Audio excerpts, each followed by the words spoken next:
রাখির দিনেও সে একা, এক হাতে রাখি আর এক হাতে পুরনো চিঠি। দাদা তো কথা দিয়েছিল আসবে, কিন্তু আজ আর এলো না। এই রাখি পূর্ণিমায় ঘটে গেল এমন কিছু যা শুনলে আপনার চোখে জল চলে আসবে। এটা শুধু একটি ভাই বোনের গল্প না, এটা বিশ্বাস, প্রতীক্ষা আর ভালোবাসার একটি অসমাপ্ত কাহিনী। ভিডিওটি দেখুন আর বলুন, ভাই বোনের ভালোবাসা কি সত্যিই কখনো ফুরায়? রাখির দিন মানেই খুশির দিন। ভাইয়ের কপালে চন্দন, হাতে রাখি আর বোনের মুখে হাসি। কিন্তু সবার রাখি কি সত্যি এমন আনন্দে কাটে? তুলি 10 বছরের একটি ছোট্ট মেয়ে। আজ রাখি সকালে উঠে মায়ের আলমারি থেকে তুলে এনেছে নিজের বানানো রাখিটা, আর এনে চুপচাপ জানালার ধারে বসে আছে। কখন তার দাদা রাহুল আসবে? আদৌ আসবে তো?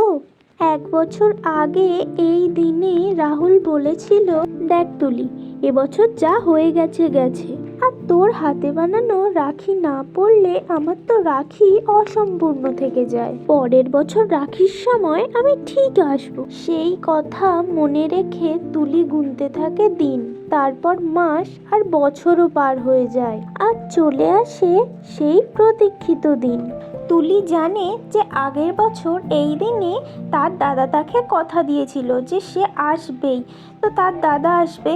সেই কারণে তুলি সকালবেলা উঠে সেজে রেডি হয়ে রাখি নিয়ে নিজের হাতের বানানো সে বসেছিল। সকাল থেকে দুপুর, আর দুপুর গড়িয়ে বিকেল হয়ে গেল, কিন্তু তার দাদা এখনো বাড়ি আসেনি। চারিদিকে সবাই তাদের দাদা ভাইয়ের রাখি বেঁধে দিয়েছিল, কিন্তু তখনও তুলি তার দাদাকে রাখি বাঁধতে পারেনি।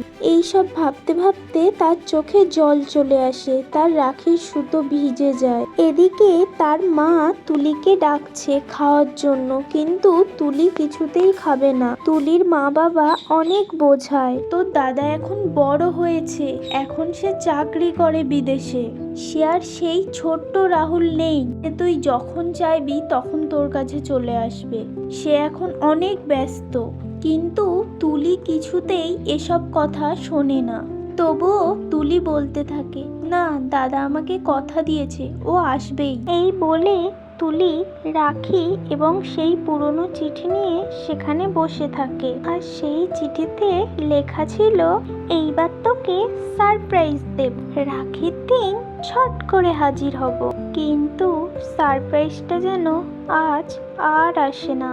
তুলি এইসব ভাবছিল, আর হঠাৎ করে দরজায় গিয়ে কড়া নাড়ে। তুলি ভাবে এই বোধহয় তার দাদা চলে এসেছে বলে সে দরজার কাছে ছুটে যায়, কিন্তু গিয়ে দেখে পাশের পাড়ার ডাক পিয়ন, তার হাতে একটি ছোট্ট প্যাকেট আর একটি চিঠি।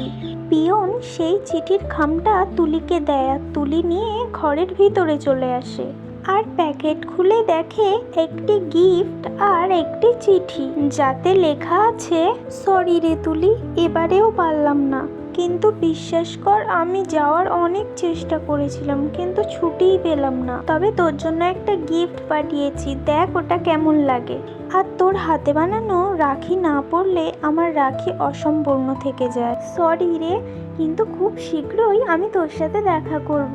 তুলি চোখ মুছে নেয়, আর একবার রাখির দিকে তাকায়, আর একবার চিঠির দিকে তাকায়, একবার চিঠির দিকে তাকায়, একবার রাখির দিকে তাকায়, আর বলে, এবারেও দাদা এলো না।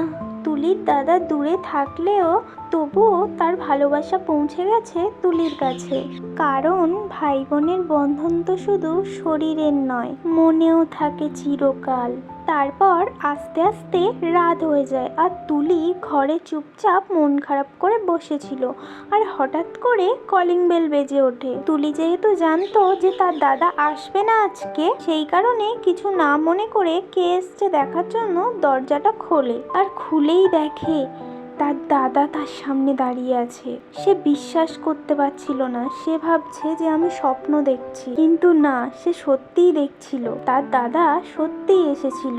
তারপর দুজনে মিলে অনেক মজা অনেক গল্প করে আর শেষে সে তার দাদার হাতে রাখিটা পরিয়েই দেয় আর তার ইচ্ছাটা পূরণ হয়ে যায়। সে অনেক খুশি হয় আর তার দাদাও অনেক খুশি হয়।